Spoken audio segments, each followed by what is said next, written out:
What would you do if your own child told you to find somewhere else to die? My answer, at first, was obedience. 43 years of being dependable trains a person to be small, to fold herself neatly into other people's plans. So when my daughter Victoria stood in the doorway of the bedroom, I hadn't had the courage to pack. When she said the house was hers, and I was just the wife, I learned how quickly a lifetime can shrink into 2 suitcases and a shoebox of photographs. Kevin, her husband, the investment banker with a handshake that felt like a receipt, rolled my bags to the BMW. Victoria slid 2 crisp hundreds into my palm like I was housekeeping. This should cover you for a few days. A few days, after 4 decades of birthdays, anniversaries, flu nights, and mortgaging the future for her orthodontics, I was worth 48 hours at the Sunset Inn. If you've never been there, the Sunset Inn smells like lost plans and old carpet. The towels are thin, the walls thinner, and the bed dips in the middle like a tired question. I sat on that mattress, staring at the floral wallpaper, and repeated Victoria's words until they lost language. Find somewhere else to die. I tried to stack the last 3 hours into a shape that made sense. It didn't. In grief, tiny details glint like knives. Victoria had started saying "our house" a week after the funeral. She had stopped knocking. She'd brought brochures about active seniors with golf carts and cheerful fonts. At dinners, she and Kevin bracketed me at the table and explained my future like a timeshare presentation. No stairs, no responsibilities, so many friends. I was the only one who understood the subtext. No inheritance to split, no mother to manage. But memory doesn't gaslight. Robert, my husband, my sometimes traditional, often meticulous, occasionally patronizing, but never cruel husband, had shown me the will years ago. He'd walked me through paragraphs the way he'd once taught Victoria how to ride a bike, hand steady at my back, voice patient. He was not a man who would leave me pennies and a polite suggestion. That thought cut through the fog like a flare.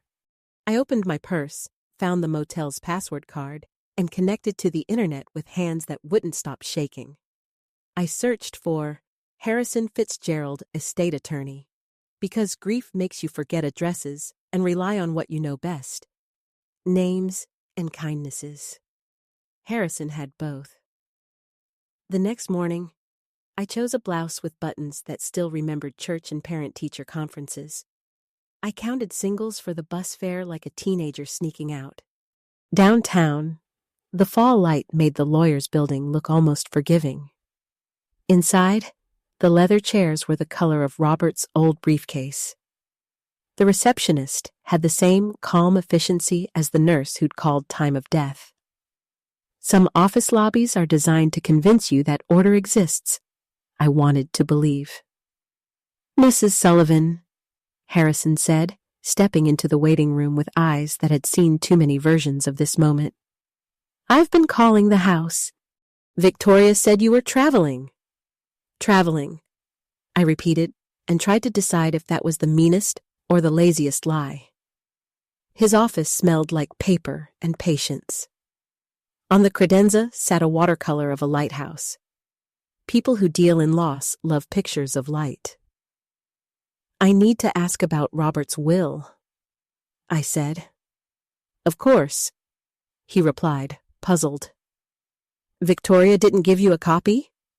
We held the reading 2 weeks ago. You were... He stopped, seeing the answer arrange itself on my face. You weren't told. I shook my head once. It felt like confessing to a failure. He reached for a file like a man pulling a lifeline. Your husband updated his will 6 months before he passed, Harrison said, opening to the signature page. I recognized Robert's handwriting, wiry and precise, the way he used to fix a wobbly table leg before I'd noticed it was wobbly. Margaret, the will is unambiguous. He read the words slowly, giving each clause its dignity. The house on Oakwood Drive, to me. All furnishings and personal effects, to me. 70% of financial assets, to me. Approximately $23 million to me. The rest, $10 million to Victoria, held in trust, with a condition that landed like a gavel. Contingent on her treatment of me after Robert's death. For a second, the room tilted. I tried to catch my breath on the edge of Harrison's desk. Robert had seen her then. Not the perfect daughter in Christmas portraits, but the woman who learned to turn charm into leverage. He had known I would be polite in the face of cruelty. He had left me a legal backbone. Victoria told me I inherited nothing, I said. She moved into the house. She gave me $200. Harrison's jaw tightened the way men's do when anger is new and they're testing whether it fits. That's elder abuse, Margaret, and fraud, depending on what she used to remove you. He lifted another document, the trust language.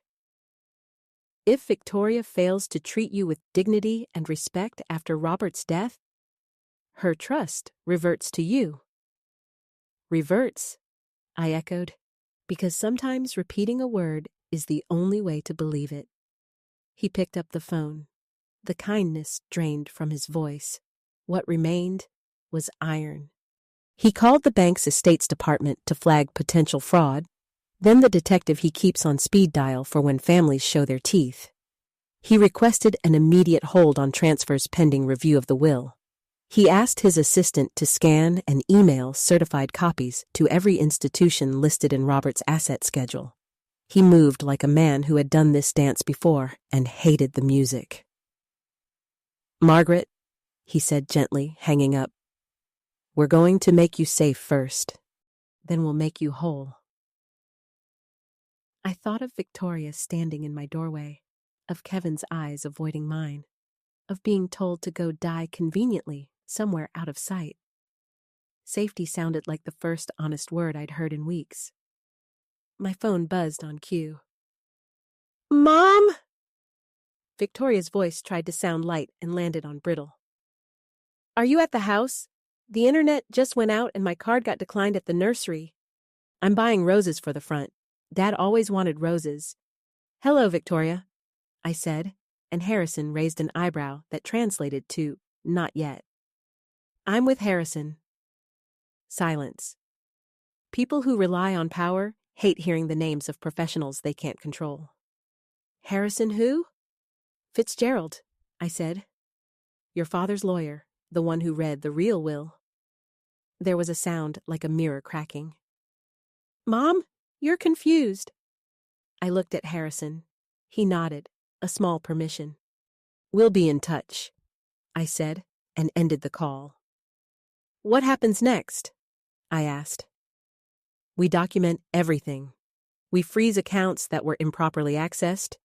We notify utilities that ownership is in dispute.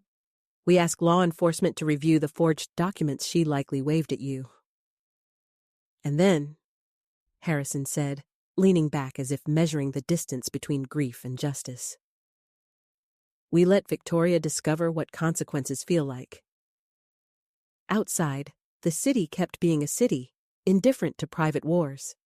I stepped onto the sidewalk, feeling 10 pounds lighter and 20 years older. The bus bench was warm in the sun. I thought of the way Robert had signed his name. No flourishes, no lies. And I wondered, for the first time, what might happen if I stopped being obedient and started being exact. Harrison called it Operation Justice. I called it learning to breathe with my shoulders back. Before lunch, the banks had scanned the certified will and attached it to every relevant account. Harrison's staff sent notices to brokerages, custodians, utilities, and the county recorder, each with language I would come to recognize as the vocabulary of protection. Hold, pending verification, ownership dispute, court order if necessary, when money moves, paper follows. And when paper speaks clearly, power pays attention. Here's something I learned that day that might help someone watching. Fraud inside a family follows patterns. It uses grief as cover. It leans on, "I'll handle everything," and "You're too upset," and "Sign here, Mom." It opens new accounts for convenience, forwards mail without telling you, changes online passwords because technology is confusing, and reframes cruelty as caretaking. If any of that feels familiar, write down dates, keep originals, and find a professional who believes you. By 2 p.m., Detective Rodriguez sat in Harrison's conference room, flipping through the documents Victoria had shown me. A will on thick paper that felt expensive and wrong, a notarization stamp that looked correct until Rodriguez measured the spacing around the seal, a witness signature that matched a receptionist who'd moved out of state 3 years earlier. Fraud leaves fingerprints in fonts and margins. "Not spur of the moment," the detective said, tapping the forged page. "Planned, likely with help." "Kevin," I said, and didn't bother making it a question. Harrison's paralegal, Dinah, with a bun so tight it could hold the roof on, had already faxed. Yes, some places still fax. Grief runs on old machines. Notice to the nursery that any charges using my late husband's accounts would be declined. In the space where Victoria imagined roses, law bloomed instead. At 3:17 p.m., a fraud alert flagged at Capital Meridian Bank when someone attempted to transfer $85,000 from an estate subaccount into a new checking account named Oakwood Family Trust. Rodriguez smiled without humor. "Good, they're leaving footprints." I asked a question that had been hugging my ribs since breakfast. "Am I safe?" "Physically?" Rodriguez said. "Yes. Financially? We're building the fence as we speak. Emotionally?" She looked at me the way good officers look at victims they refuse to call victims. Safety starts when you believe yourself more than you believe the lie. It was almost poetic. Harrison raised an eyebrow at me, as if to ask whether I wanted to include that in a speech someday. I didn't laugh, but I filed it. At 3:47 p.m., my phone rang. Caller ID, Victoria. "Where are you?" she asked, skipping hello the way children skip vegetables. "There's been some kind of mistake with the bank. Daddy's assets are frozen, and Kevin's card was—" "I'm at Harrison's," I said. "You remember him. The one who read the will at the meeting you forgot to invite me to." "Mom, that's not fair. You were distraught. I was protecting you." "By moving into my house and tipping me $200? You've never managed money. You don't understand investments." "You're right," I said, keeping my voice level. "I understand love." Thankfully, Robert understood both. Something in her tone cracked. What did Harrison tell you?" "That your $10 million is in trust," I said, "and that your behavior put it in my hands." Silence. I imagined the expression I used to mistake for thinking, the way she narrowed her eyes when confronted with a boundary she hadn't planned for. "Mom, listen. We need to meet in person. I'm sure we can work this out privately." "Privately is how this began," I said. "We're doing it properly now." "Are you threatening me with the police?" she asked, offended, as if I'd suggested we eat with our hands. "The police are already here," I said, and handed the phone to Rodriguez, who introduced herself in a tone that removed wiggle room from the English language. After the call, I sat for a minute and let my hands shake. Then I placed them flat on the table and imagined them steadier. Visualization had always seemed like something people did on podcasts. That day, it felt like a skill I had earned. At 5:02 p.m., a hold hit the county utility transfer Victoria had pushed through that morning. At 6:40 p.m., the brokerage compliance team called Harrison to confirm they had logged the will and flagged Kevin's advisory notes as unauthorized access. At 8:30 p.m., Rodriguez texted from a French restaurant uptown, "Arrest made." She didn't use exclamation points. The law rarely does. I slept that night at a friend's townhouse. Someone from the book club I had stopped attending when grief made fiction feel unfair. The guest sheets smelled like lavender. I lay in the dark and spoke to Robert the way widows do when nobody's listening. I told him I was learning the language of myself. I told him I had kept the wedding china for the memories and the will for the future. I told him his daughter would have to meet the woman he married instead of the helper she trained. In the morning, I went home. It didn't feel like mine yet. The door remembered Victoria's new code, not mine.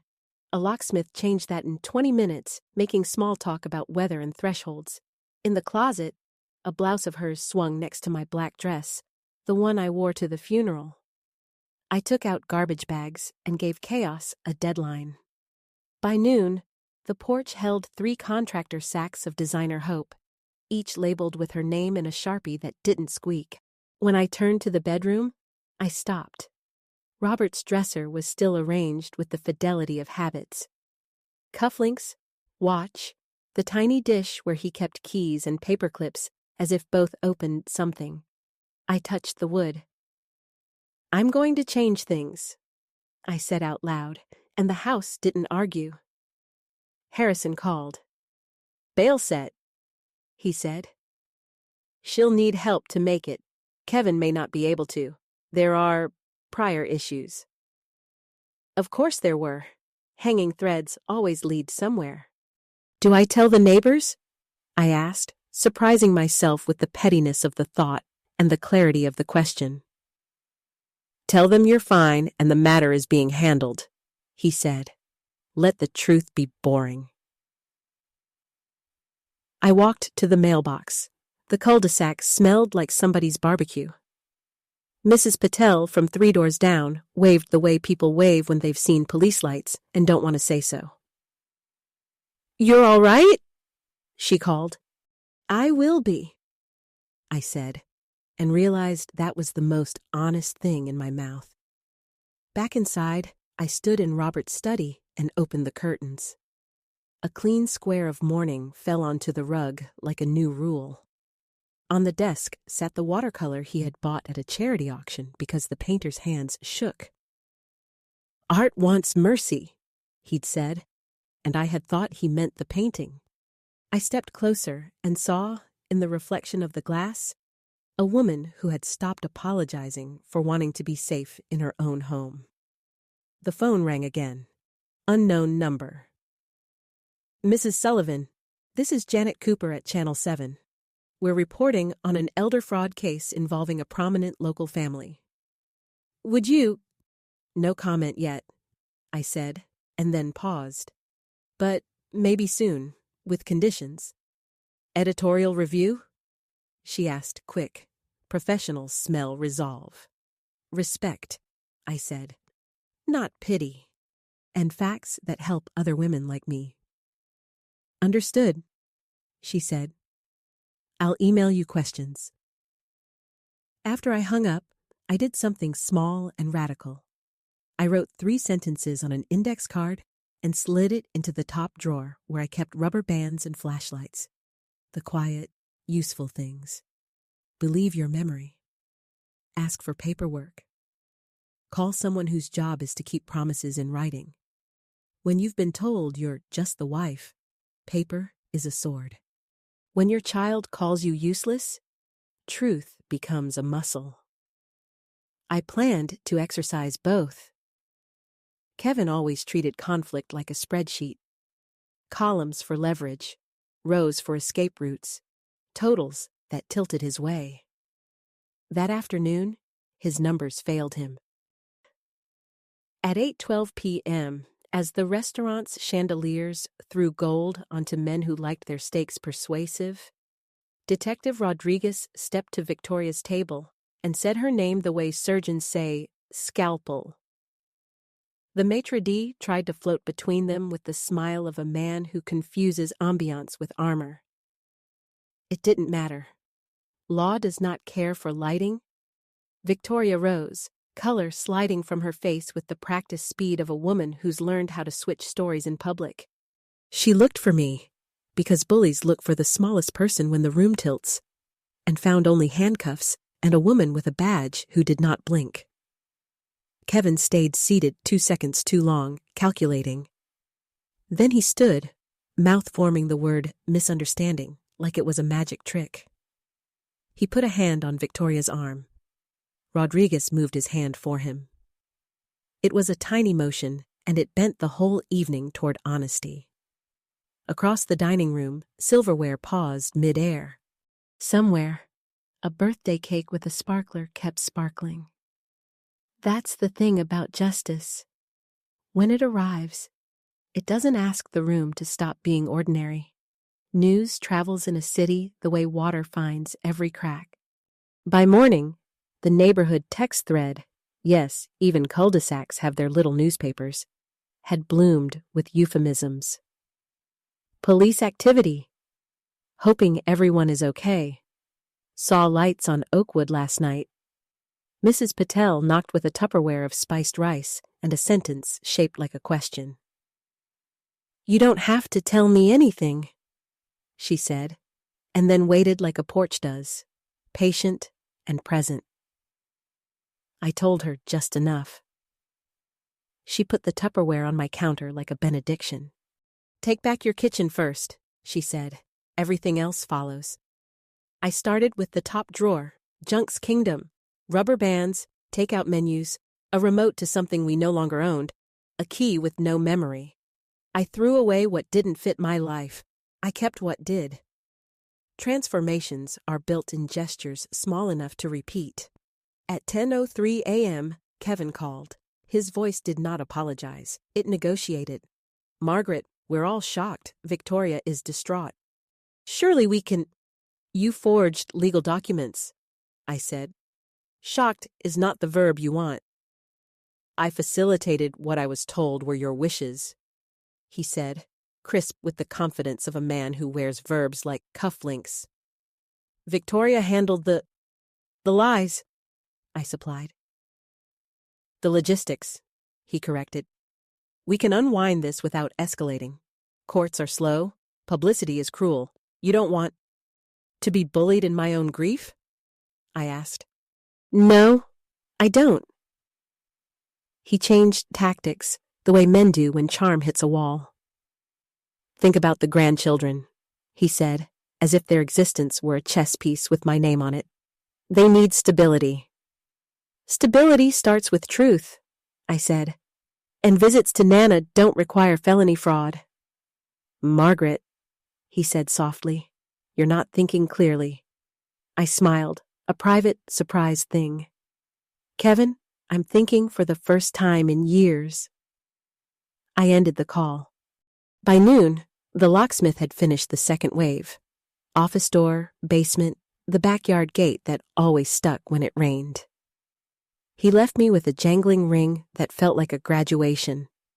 I labeled each key. Naming is a kind of ownership. In Robert's study, I took down the dusty degrees and replaced them with a blank canvas and a jar of brushes. The room inhaled. The phone rang again. Harrison. "Quick update," he said, his voice back in courtroom tempo. "Compliance has flagged Kevin's advisor notes at 2 brokerages. Detective Rodriguez has enough for conspiracy to commit fraud. We'll file a civil action to enjoin any further transfers and to formalize your occupancy. You're secure, but we like belts and suspenders." "I bought labels," I said, and we both laughed at the image of 2 people arming a life with office supplies and court orders. The doorbell rang at 12:19 p.m. A uniformed officer stood beside a woman in a plum suit whose expression said she'd never once been told no by a florist. "Mrs. Sullivan," the woman announced. "I'm here from Child Protective." "No," the officer interrupted, flashing a glance that apologized with his eyebrows. She's with the family, not official. He tipped his head toward the woman. Ma'am. The woman drew herself up, pearls bracing. I'm Eleanor Hayes, she said. Kevin's mother. Of course she was. Entitlement has a silhouette. I'm not receiving visitors, I said. You'll want to receive this one, she replied, pushing past the edge of politeness into the foyer's chilly shade. You are making a spectacle of a private family matter. Kevin is in custody, I said. Mortified, she finished, choosing a word that served her better. If you insist on pressing charges, you'll ruin his career. Kevin is an investment banker, I said. If his career can't withstand consequences, perhaps the problem isn't me. She looked around my home the way queens look at border villages. We can make you whole, she said. 2 million for your inconvenience. No press, no court. 200 covered my motel, I said. 2 million won't cover the sentence, find somewhere else to die. Her mouth thinned. 5, she said quickly, eyes calculating the discount she thought I'd take.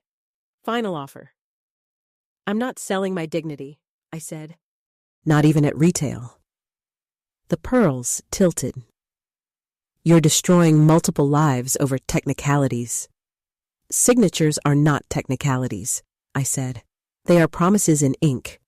She took one step closer, perfume first. You think you're a queen now, she said, soft and cruel. But you're a widow with no taste for the games that get played at this level. Take the money before the story changes. I prefer the truth to games, I said. She flashed a smile that had never once been punished. Truth is elastic, she said. Public memory is too. She pressed a card into my palm. The raised gold letters shouted their own importance. Call me when you're done with your tantrum. I will, I said, when my tantrum files motions.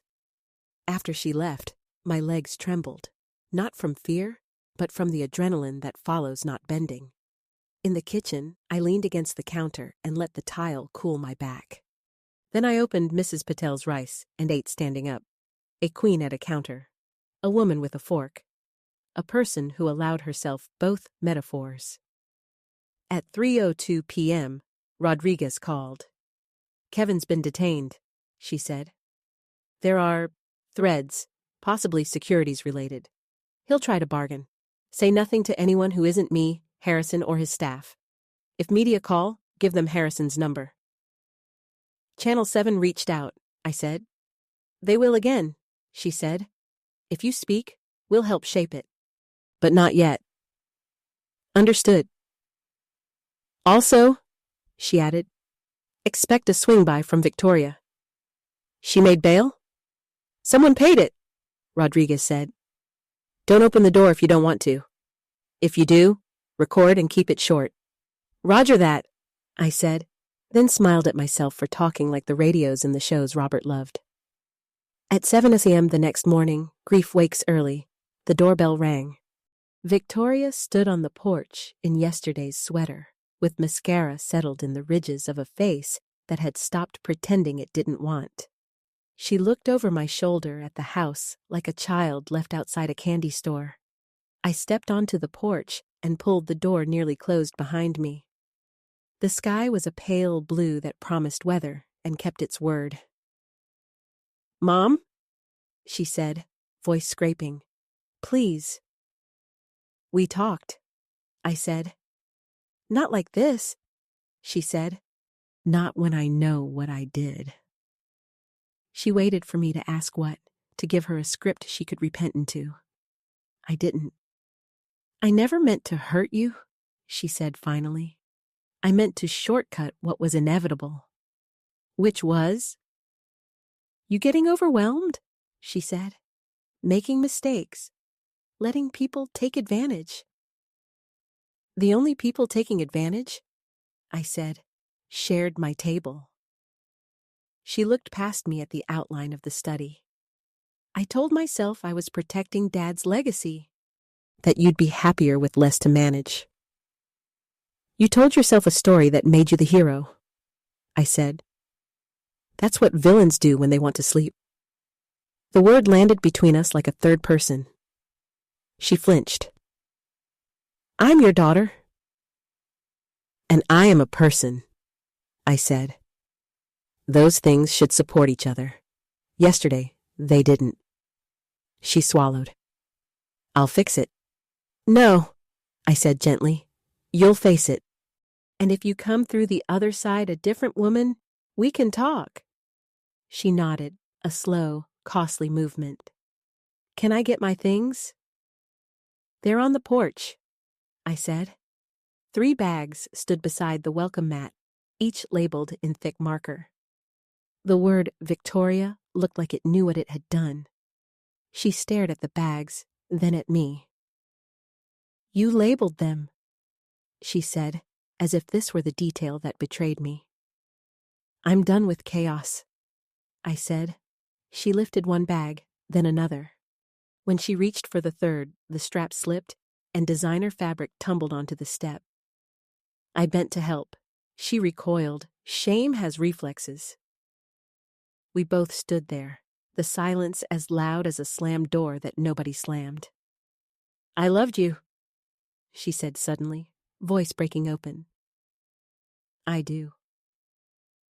I believe you, I said, and I believe you loved money more. She carried her bags to a car I didn't recognize, borrowed, probably. Before she got in, she turned back. If I apologize on TV? She asked. Will you tell them you forgive me? No, I said. Forgiveness is not a press release.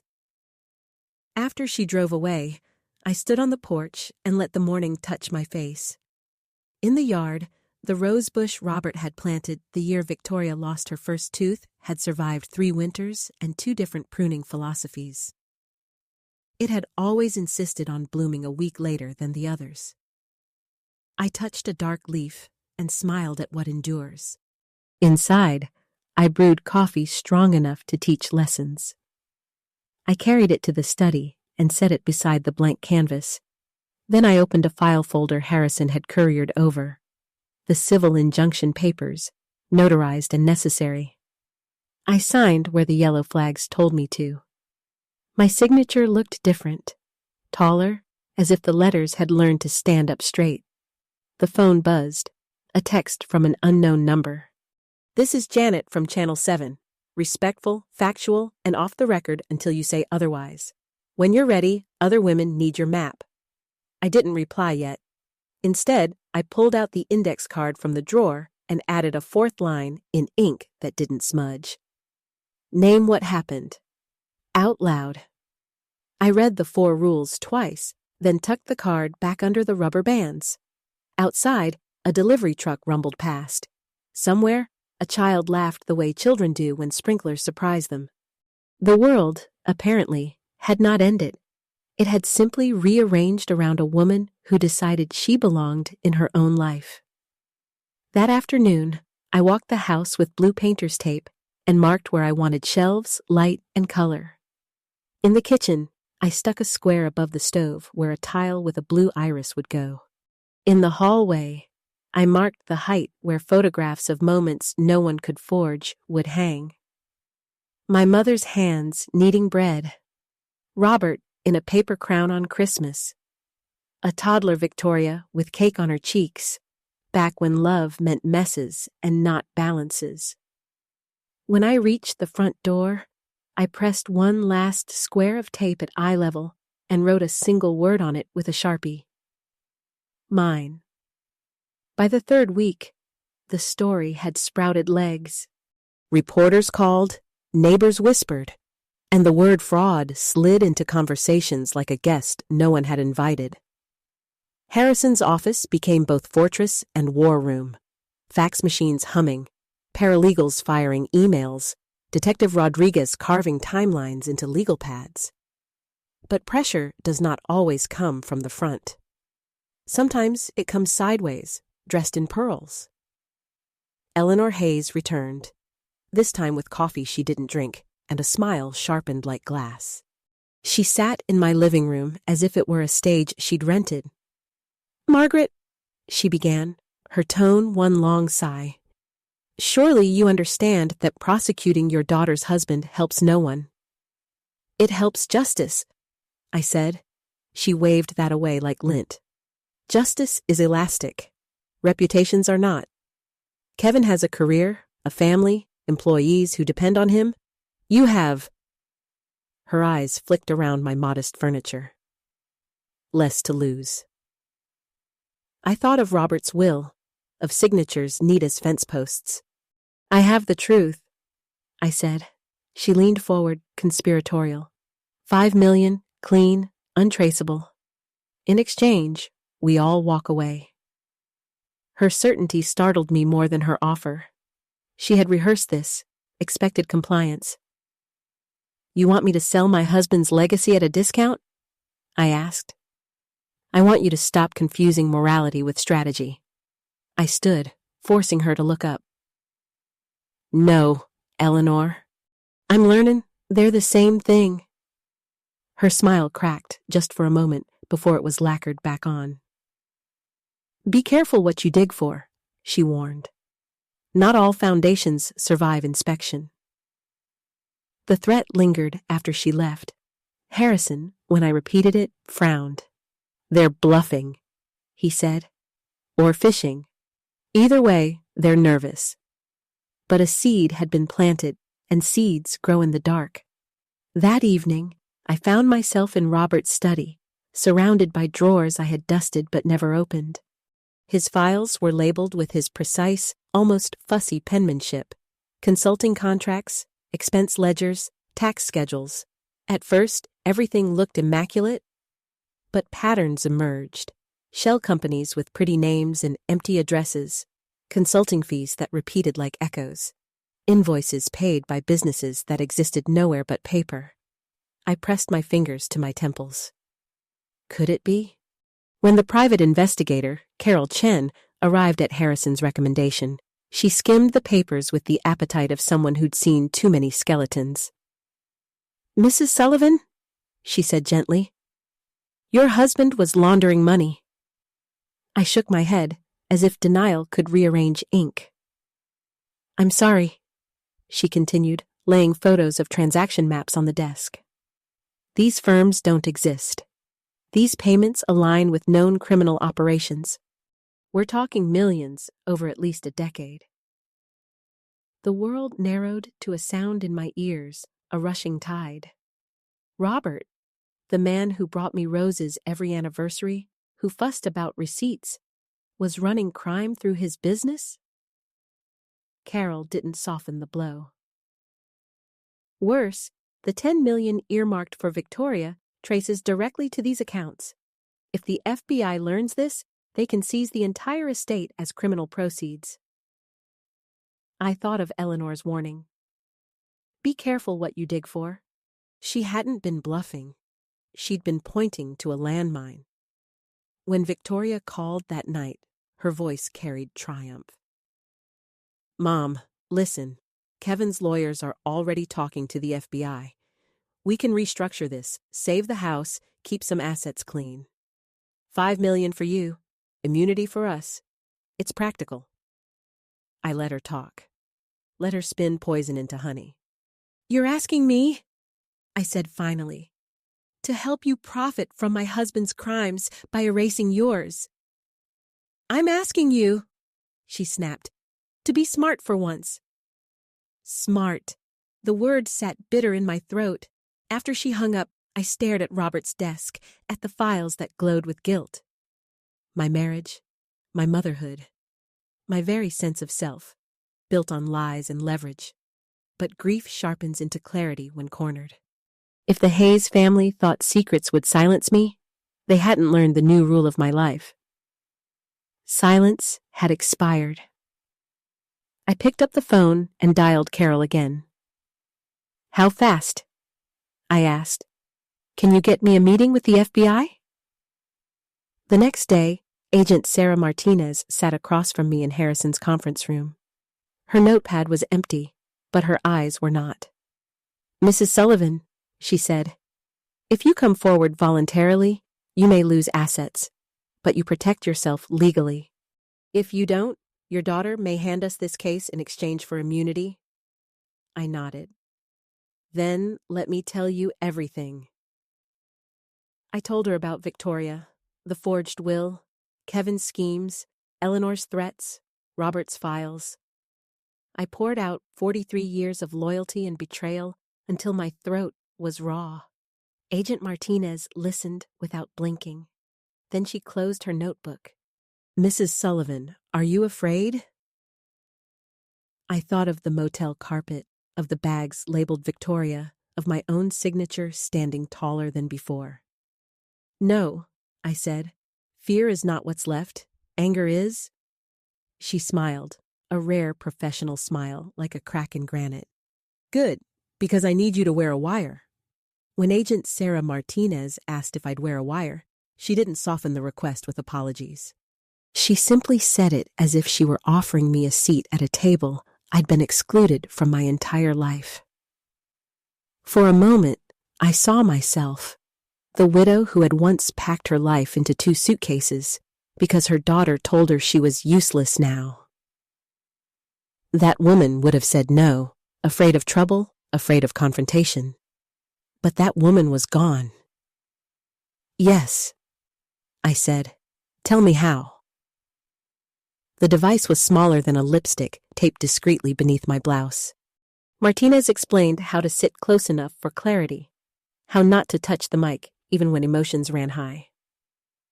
"You'll want to," she said knowingly. "When you're angry, you'll want to slam your hand against your chest. Don't. Let us catch every word." At 7:59 p.m., the knock came. Victoria and Kevin arrived as if they were guests at a corporate dinner, not conspirators about to be exposed. Kevin carried a briefcase, his face arranged into the neutral mask of men who believe paper will save them. Victoria wore the smile I once taught her to practice for ballet recitals, the smile that won applause even when the dance was clumsy. "Mom!" she said brightly, kissing my cheek like we were family again. "You look well." "I feel clear," I replied. "Clarity suits me." We sat. Kevin opened the briefcase with the precision of an executioner. He laid out papers, immunity deals drafted by lawyers who thought signatures were stronger than truth. "Margaret," he began, "we've structured this favorably. You retain the house and $5 million in clean assets. The rest transfers to the government. Everyone walks away." "Clean assets," I repeated, letting the phrase curl in the air. "That's an interesting term." Victoria leaned forward, her tone careful. "Mom, the important thing is that you're protected. We're all protected. The past can stay buried." "And what about the $33 million Robert left me?" I asked. "Mom?" Victoria's smile trembled. "That money is tainted." "You'd lose it all if the FBI investigates." "Is that why you forged documents?" I asked quietly. "To keep the money safe, or to keep it yours?" Her eyes darted to Kevin. He cleared his throat. "Margaret, this isn't about blame. It's about practicality. We can end this tonight."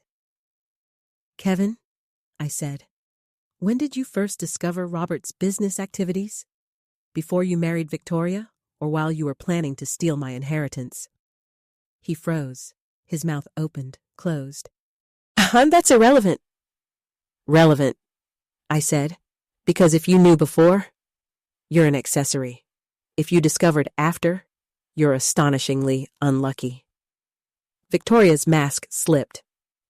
"Mom, what are you doing?" "I'm asking the questions I should have asked years ago." She tried to recover, her voice dripping honey. "We're family. We should solve this as family."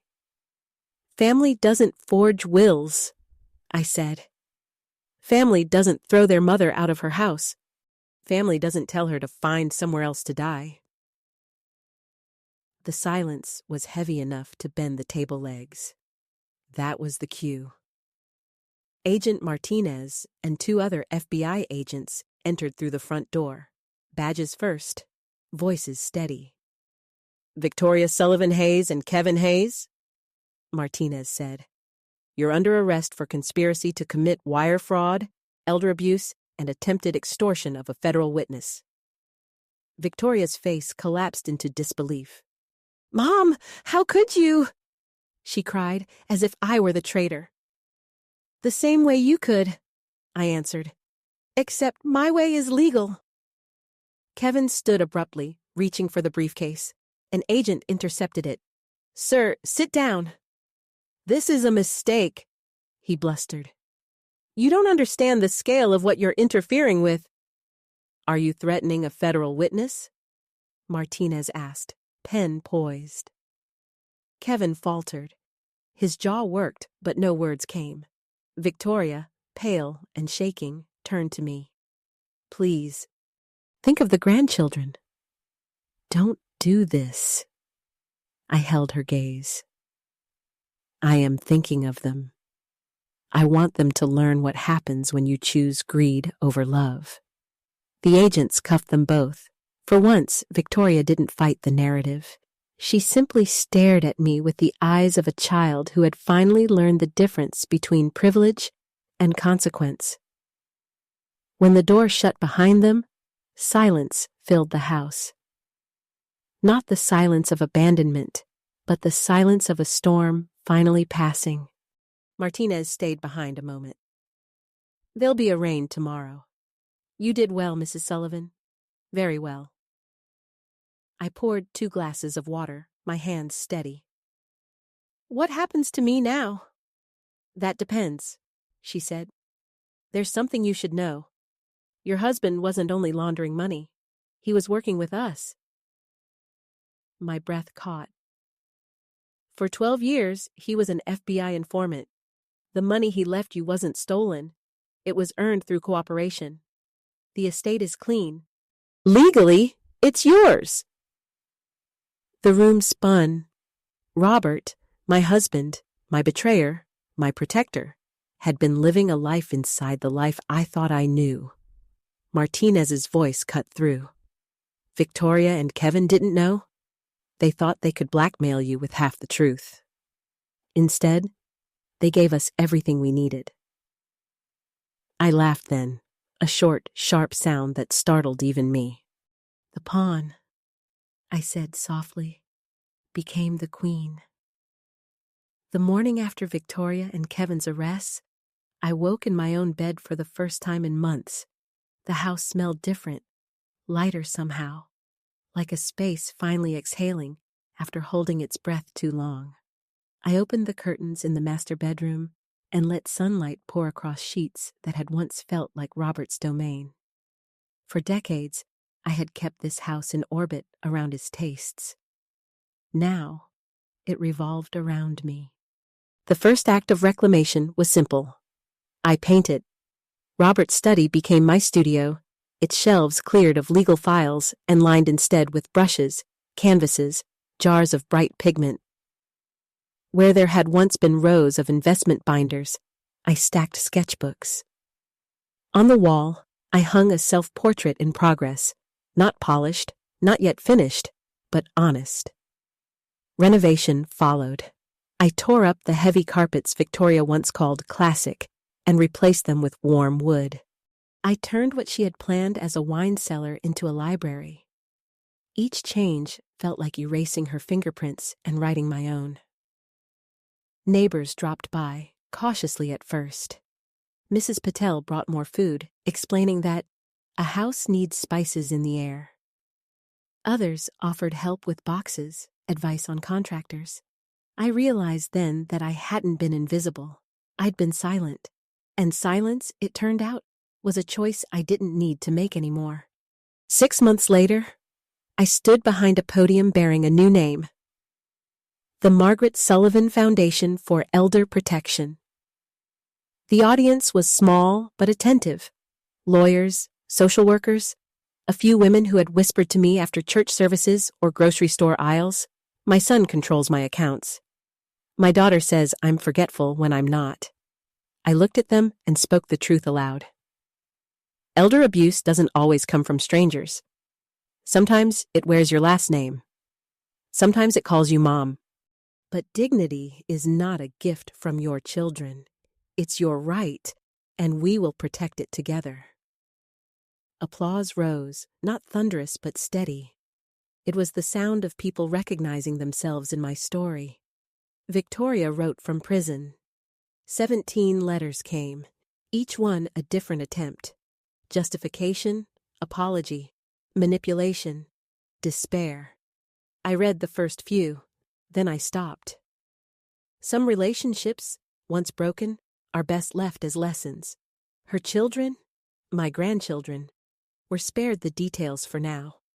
I decided they could choose their relationship with me when they were grown, when they could distinguish truth from performance. I would not use them as pawns in the game their parents had played. Eleanor tried again, too, more polite this time, less perfume, and more caution. I listened once, then closed the door. Her legacy would not be mine to carry. When Channel 7 asked again for my story, I agreed, on my terms. Respect, not pity. Facts, not sensationalism. The broadcast sparked calls from across the country, seniors, advocates, even lawmakers. My inbox overflowed with voices saying, "Thank you. I thought I was alone." A few months later, Netflix came knocking. A limited series, they proposed, tentatively titled, The Mother's Revenge. I laughed at the melodrama, but agreed if the proceeds funded elder advocacy. Stories can be entertainment, but they can also be shields. One evening, Agent Martinez returned with a file thicker than any will. She explained how Robert's cooperation with the FBI had led to the dismantling of a criminal network, to hundreds of millions in seizures. "Your husband lived a double life," she said, "but he died ensuring you would not." For the first time, I forgave Robert, not for keeping secrets, but for trying, in his imperfect way, to protect me. His money was clean, but the truest inheritance he'd left me was resilience. I poured my energy into the foundation, into painting, into a life shaped not by duty, but by choice. I hosted book clubs again, this time in the library I'd built myself. I traveled when I wanted, not when someone else's calendar allowed. One evening, as I cleaned brushes in my studio, I caught sight of my reflection in the window. The woman staring back didn't look like the grieving widow who had once been handed $200 and told to find somewhere else to die. She looked powerful. She looked free. And I realized the best revenge isn't prison sentences or frozen accounts. It isn't even $33 million. The best revenge is transformation, becoming everything your enemies never believed you could be. So if you're watching this, remember, you are not just anything, not just the wife, not just the mother, not just the widow. You are the queen on the board, and pawns only win if you forget how far you can move. Thanks for listening. Don't forget to subscribe, and if you've ever faced something like this, share your story in the comments. Your voice matters.